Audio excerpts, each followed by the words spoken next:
আসসালামু আলাইকুম সুপ্রিয় শিক্ষার্থী, আপনাদেরকে শিক্ষা পরিবারের পক্ষ থেকে সবাইকে অনেক শুভেচ্ছা এবং স্বাগত। আজকে আমরা এসএসসি ভোকেশনাল দাখিল ভোকেশনাল পরীক্ষা 2025-এর IT support at IT basics টেট 2 এর দ্বিতীয় পত্রের সুপার সেশন নিয়ে আলোচনা করব। চলুন আমরা শুরু করি। আমরা যদি প্রথম অধ্যায় নিয়ে একটু দেখি, প্রোগ্রামিং বেসিক্স অধ্যায় থেকে আমাদের অতি সংক্ষিপ্ত হিসেবে আমরা টোটাল 11টা প্রশ্ন আছে এখানে। আর আমাদের প্রথম অধ্যায়টা খুবই গুরুত্বপূর্ণ। প্রথম অধ্যায় থেকে আমাদের ম্যাক্সিমাম প্রশ্ন আসবে। আমরা যদি প্রথম অধ্যায় একটু দেখি, অতি সংক্ষিপ্ত যে প্রথম প্রশ্নটা দেখি, 1 নম্বর আছে আমাদের মেশিন ল্যাঙ্গুয়েজের অপর নাম কি? সি ভাষা কোন লেভেলের ভাষা? আমাদের এখানে সি ভাষা কোন লেভেলের ভাষা খুবই গুরুত্বপূর্ণ একটা প্রশ্ন। এরপর আমাদের 2 নম্বরে আছে বিল্ডিং ফাংশন কি এবং ফরট্রান কি। এরপর 3 নম্বরে আছে ফ্লোচার্টের শুরু বা শেষ দিলে কানেক্টেড সিম্বল অঙ্কন করো, খুবই গুরুত্বপূর্ণ একটা প্রশ্ন। এরপর আমাদের 4 নম্বরে আছে প্লাস মাইনাস এক্স বা স্ল্যাশ কোন ধরনের অপারেটর। এরপর টাপল কি, সফটওয়্যার কি এবং লুপ কি। এর মধ্যে চলক কি অথবা ভেরিয়েবল কাকে বলে। এখানে ভেরিয়েবল কাকে বলে প্রশ্নটা খুবই গুরুত্বপূর্ণ, লেখা আছে আমাদের আসবি। এরপর আমাদের আছে মেশিন ভাষাকে প্রথম প্রয়োজনীয় ভাষা বলা হয় কেন, সি প্রোগ্রামিং ভাষা উদ্ভাবন করেন কে এবং সি প্রোগ্রামিং ভাষা নির্মাণ করেন কে। এই 7 নম্বর প্রশ্নটা খুবই গুরুত্বপূর্ণ। এরপর আমাদের 8 নম্বরে আছে অ্যাসেম্বলার কি এবং কন্ট্রোল স্ট্রাকচার কি। 9 নম্বরে আছে আমাদের ডাটা টাইপ কি, ধ্রুবক কি, অপারেটর কি, কিওয়ার্ড কি, ফাংশন কি। এর ভিতরে একটা চলে আসবে। এরপর আমাদের 10 নম্বর আছে পাইথন নামকরণ কোথা থেকে আসে এবং 11 নম্বর আছে প্রোগ্রামিং ফাংশন কত প্রকার ও কী কী। তো এই 11টা প্রশ্ন আমাদের অতি সংক্ষিপ্তের জন্য। তো আমরা 11টা প্রশ্ন খুবই ভালোভাবে পড়ে যাব। এরপর যদি সংক্ষিপ্ত দিকে একটু লক্ষ্য করি, এখানে আমাদের আছে কি টোটাল 9টা প্রশ্ন। আমরা যদি প্রথম প্রশ্নটা দেখি, প্রোগ্রামিং বলতে কী বোঝায়, প্রোগ্রামারের কাজ কী এবং সি প্রোগ্রামিং ল্যাঙ্গুয়েজের সম্পর্কে লেখো। এখান থেকে প্রোগ্রামিং বলতে কী বুঝো এবং সি প্রোগ্রামিং ল্যাঙ্গুয়েজ সম্পর্কে লেখো, খুবই গুরুত্বপূর্ণ প্রশ্ন।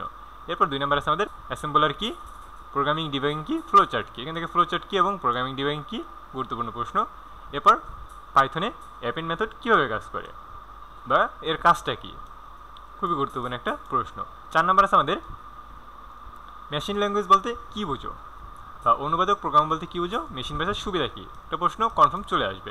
5 নম্বর আছে আমাদের সি প্লাস প্লাস নামকরণ হয় কত সালে। 6 নম্বর আছে আমাদের পাইথন প্রোগ্রামিং ল্যাঙ্গুয়েজ সম্পর্কে লেখো, গুরুত্বপূর্ণ একটা প্রশ্ন।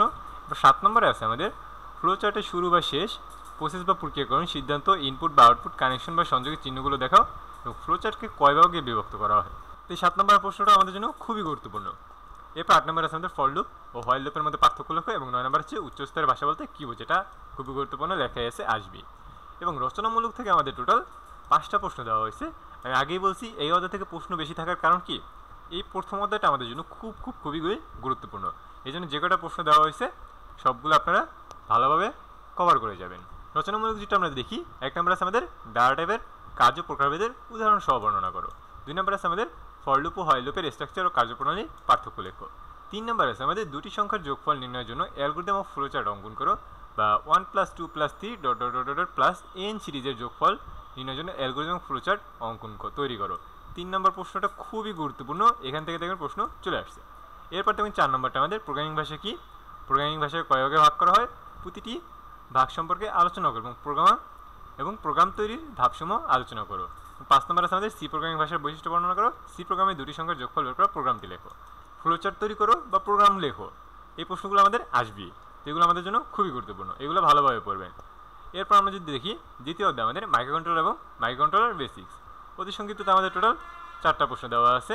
যদি আমরা দেখি সিপিইউ র্যাম আইও এর পূর্ণরূপ লেখো। 2 নম্বর আছে আমাদের মাইক্রোচিপ কি, কাউন্টার কি। 3 নম্বর আছে আমাদের বর্তমানে দাঁত মাজার জন্য আইওটি ব্যবহার করা হয়, সত্য না মিথ্যা।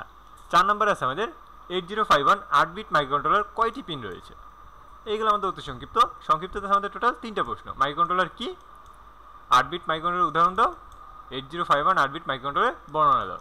এই অধ্যায় থেকে আমাদের কোনো রচনামূলক নেই। এরপর যদি আমি তৃতীয় অধ্যায় দেখি এসি 3-ফেজ সার্কিট, এখানে আমাদের অতি সংক্ষিপ্ত 6টা প্রশ্ন দেওয়া আছে। আইওটির পূর্ণরূপ কি, 2022 সালে কোন শিল্প বিপ্লব চলছে, চতুর্থ শিল্প বিপ্লবের দুটি উদাহরণ দাও, স্মোক সেন্সর কি, সাইবার সিস্টেম কি, বৈদ্যুতিক কিংবা ম্যাগনেটিক সুইচের পরিবর্তে কোন সুইচ শিল্প কারখানার বৈপ্লবিক পরিবর্তন আনে। 6 নম্বর আছে আমাদের আইওটি এর উপাদানসমূহ কী কী, আইওটি ডিভাইসসমূহ কী কী কমিউনিকেশন প্রোটোকল সাপোর্ট করে। এগুলো আমাদের অতি সংক্ষিপ্ততে আমাদের টোটাল 4টা প্রশ্ন দেওয়া আছে এবং রচনামূলক টোটাল 3টা প্রশ্ন দেওয়া আছে। সংক্ষিপ্ততে আমাদের শিল্প বিপ্লব কী, 2 নম্বর আছে আইওটি কী, সাইবার সিকিউরিটি কী। 3 নম্বর আছে আমাদের ক্লাউড কম্পিউটিং সম্পর্কে লেখো, বাসাবাড়িতে ব্যবহৃত কয়েকটি স্মার্ট ডিভাইসের তালিকা করো। 4 নম্বরটা আমাদের জন্য গুরুত্বপূর্ণ আছে। রচনামূলক আমাদের কি 3টা প্রশ্ন দেওয়া আছে, এখান থেকে আমাদের তিনটা খুবই গুরুত্বপূর্ণ। এরপর যদি আমরা চতুর্থ অধ্যায়টা দেখি, বেসিক্স আইওটি সিস্টেম প্রজেক্টস। এখানে আমার সংক্ষিপ্ত হিসাবে টোটাল 4টা প্রশ্ন দেওয়া আছে অতি সংক্ষিপ্ত হিসাবে। আমি যদি 1 নম্বরটা দেখি, আইওটি প্রোটোকল কি, আইওটিতে 5টি কানেক্টিং টেকনোলজি নাম লেখো। 2 নম্বর আছে আমাদের ব্লুটুথ কি, ব্লুটুথের সর্বোচ্চ রেঞ্জ কত। 3 নম্বর আছে আমাদের জিংবি কত ফ্রিকোয়েন্সি ব্যবহার করা হয়। এবং 4 নম্বর আছে আমাদের ওয়াইফাই কি, ই কৃষি কি, স্মার্ট সিটি কি। এগুলো আমাদের অতি সংক্ষিপ্ত। এবার সংক্ষিপ্ত আমাদের টোটাল সেম 4টা প্রশ্ন দেওয়া আছে। আমরা যদি দেখি আইওটি সিস্টেমের উপাদানসমূহ কী কী। 2 নম্বর আছে আমাদের মাইক্রো কন্ট্রোলার কি। 3 নম্বর আছে আমাদের device to device communication model বলতে কী বোঝায়, ডিভাইস টু ক্লাউড মডেল বলতে কী বোঝায়। খুবই গুরুত্বপূর্ণ প্রশ্ন। এবার 4 নম্বর আছে আমাদের ডাটা শেয়ারিং মডেল বলতে কী বোঝায়। এরপর রচনামূলক আমাদের 3টা প্রশ্ন দেওয়া আছে। আইওটি কমিউনিকেশন মডেলের সময় বর্ণনা করো। আইওটি সিস্টেমের কয়টি প্রোটোকলের নাম ও কাজ বর্ণনা করো। 2 নম্বর আছে আমাদের প্রতিটি জীবনে মাইক্রো কন্ট্রোলার ও আরডুইনোর 5টি প্রয়োগক্ষেত্র আলোচনা করো। এবং 3 নম্বর আছে আমাদের সিমুলেশন কি, সিমুলেশনের প্রয়োজনীয়তা লেখো। এবং জিপিএস বলতে কী বোঝায়। সিমুলেশন কি এটা আমাদের অতি সংক্ষিপ্ত হিসেবে আসতে পারে। তো এই হলো আমাদের IT support and IoT basics টেট 2 এর দ্বিতীয় পত্রের সুপার সাজেশন। এই সুপার সাজেশন যদি আপনারা কভার করেন তাহলে 100% কমন পেয়ে যাবেন। তো এই ছিল আমাদের আজকের ভিডিও। দেখা হচ্ছে পরবর্তী কোনো ভিডিওতে। সে পর্যন্ত সবাই ভালো থাকবেন, সুস্থ থাকবেন। আল্লাহ হাফেজ।